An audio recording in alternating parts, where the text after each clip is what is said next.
Welcome to the Free Idea Podcast. Today's lesson is the Hive Mind. For some reason, we get the same videos on social media. So I'm doing this thing where I'm staying away from my phone, and I've only managed to stay away from it for about 3 days, let's say. Don't know the specifics. Well, I talked to my coworker and he tells me if I know about the submarine thing going on. I don't know. He explains to me, shows me the jokes that's been going around, the memes. Cool. Alright, next time I open my phone and look at Instagram and start going through the short videos, I get the submarine thing. Cool.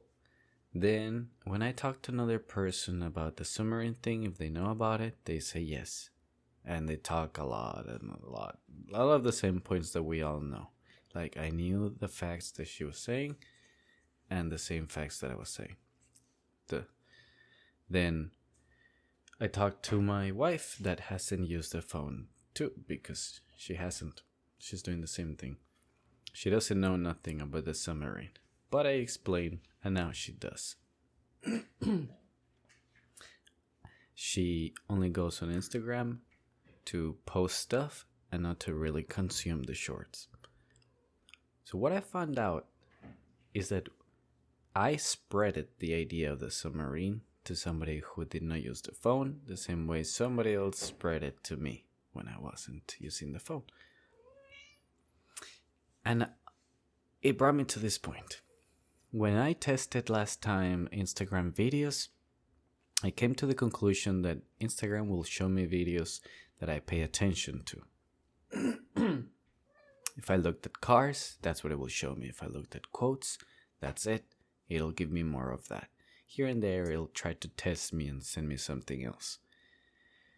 Well, I got sent the submarine thing, maybe as a test to see if I would like it. How or why is the question. Perhaps because it's a hot topic at the moment. Even the news are covering the American news. And so it caught on. I did look at it, and I looked at the jokes, and I looked at the explanations, and I looked at all the little trivia about the submarine. And I'm talking about the sub that sunk in the Titanic ruins and then cannot go back up. So they're pretty much dead, unfortunately. Sad ending. But that's that. And I was wondering about how one-minded is this social media thing. A person, like my coworker knew about it, then a friend knew about it, then I knew about it, then now my wife knows about it. That's just how an idea gets around. But let's be honest. The way that we all realize this is because of the phone, of the apps, and then the grown-ups probably because of the news, because they also covered it. But that was odd. How are these news getting to everybody? Is what I was started thinking. How? And also, why do I need to know this information? Because most news are useless. That's the realization that I had. Well, a reminder. Why are they useless? Well, for the case of the submarine, what can I do? Somebody who is me and doesn't have money or influence or can make laws or even know how to scuba dive. What can I do? Nothing. What can anybody do? What can my wife do? My coworker, my friend? Nothing. Except talk about it. But that information didn't even serve me later when I hanged out with other friends and nobody ever talked about it. I think that we all knew, but we just didn't talk about it. So it didn't serve a purpose in small talk, because small talk isn't, I don't know. Then there's also other information, like when the Queen like facts about the Queen when she was alive and the videos that would roll up about her doing funny stuff or cool stuff with the guards. Um, and then also when she died and everybody knew about it. It was all over the news, podcasts, memes. And my life didn't really change at all. When I think and really think, when she was alive and when she died, the Queen of England, it did not change my life. The life of an American. Fettuccine. He's biting my sandals. Yeah, my life didn't change at all. I don't know about British people or anybody in Europe, maybe. But here in the US, nothing. Which is also like, even if I never knew the Queen existed, it would have changed nothing.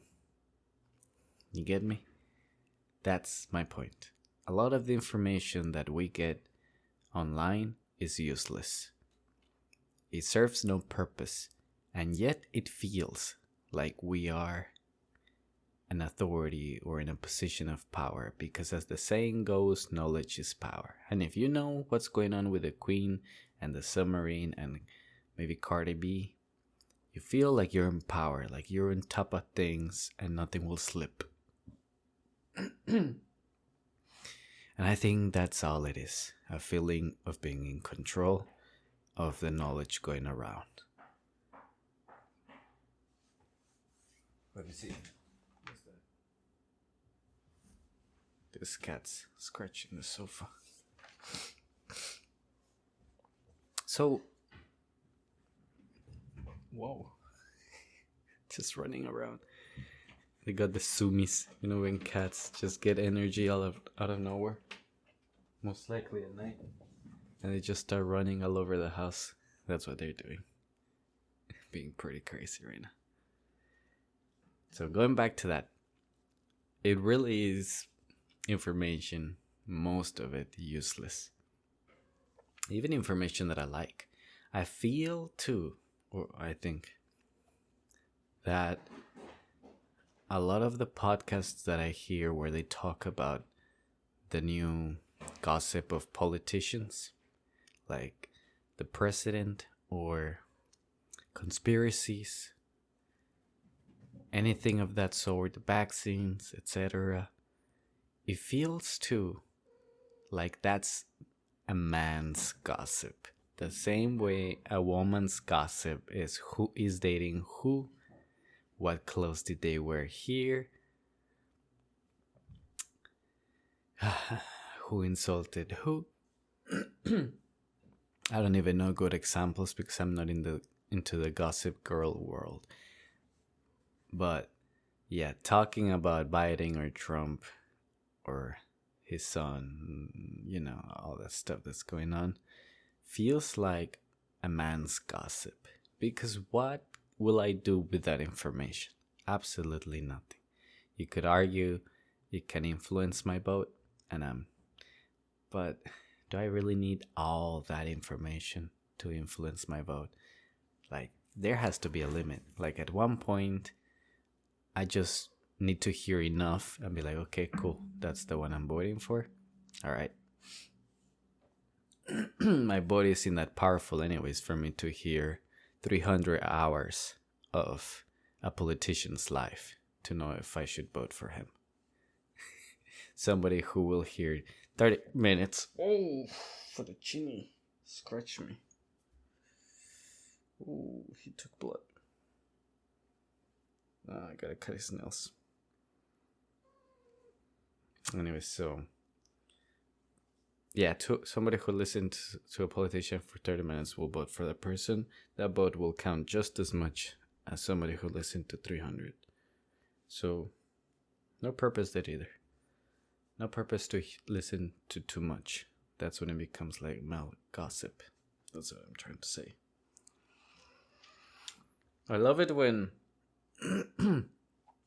I read 1984 and one of the quote-unquote spies get caught with a book that the rebels gave him.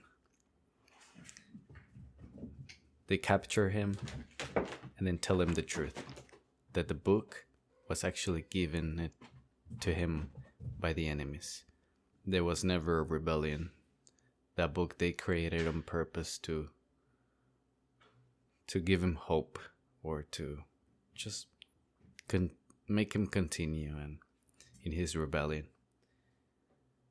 And then they reveal that, or ask him, did you really read anything that you did not know?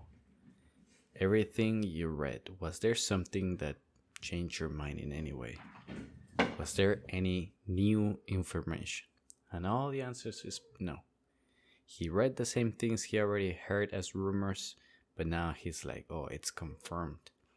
He read stuff that was already known by everybody. No new information.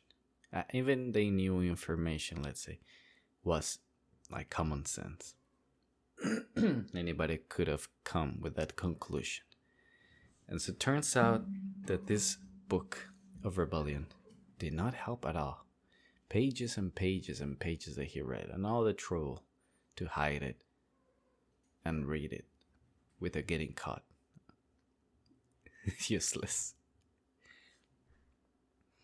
And that's what I feel with a lot of the podcasts that do politics, and a lot of the stuff going on online news. Bill Burr also said that the news, it was a joke that I can't remember. Something about the news being stuff that you can do shit about all the time. Stuff that happened far away somewhere else and that you can do nothing about. It's like, you want to get depressed? Turn on the TV and look at the horrible shit that's going on that you can do nothing about. That's how it is. Yet it's hard to get away from it because of that feeling that you gotta be on top of things. Being smart, or it's gonna give you the edge in business, or in school, or in small talk, or just in anything in general. To protect yourself, knowledge is power, so you might as well be knowledgeable with everything that's going on. And to a part, I say yes, but where do we draw that line? 2 hours? 300? 1,000 of consuming media? How much information do you need? How many books do you need to read to be smart?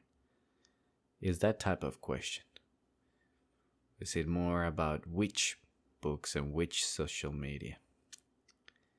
Well, for that you have to consume and find out which person to listen to. I hear this too from YouTubers when they try to teach you the get rich scheme. They can tell you everything in about 3 videos. And they do. But then they run out of things to say. So the next 10 videos are the same things they've been telling you, but spinned out different or with different examples. Or like one whole video dedicated to one of those. So there isn't that much information that you really need to know to start making moves. You can make them and you don't need that much. You just gotta start moving and do stuff.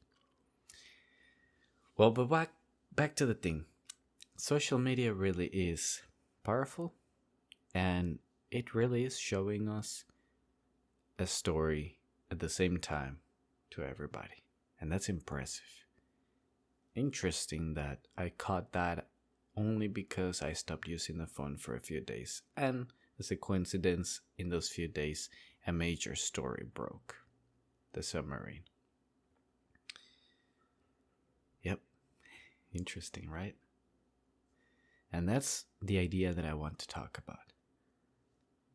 The control that this media has on us. Whether you call it a mastermind, a conspiracy, pure luck, or just how things work, which is the way I see it. We like information, we like to be on top of things, we like to always predict the future. We don't like to be left behind. We always like to be up to date. Our phones update all the time, computers. You have update your wardrobe, update your furniture, update your standard of living. We always want to update. And so it makes sense to always be fresh of information. Just like looking at the music. You like music, there's one that is your favorite, but you like an artist, and whenever he drops an album, you gotta watch it. Hear it. Just to be updated too. And you can talk to people about it, or you think you can. Maybe you never talk to people about it, but you hear it and think of that. So it is a powerful thing. That's just how we work. That's just how we are. And can't say that it's bad or good, but very peculiar on how it happens and to all of us. Impressive. Thank you for listening.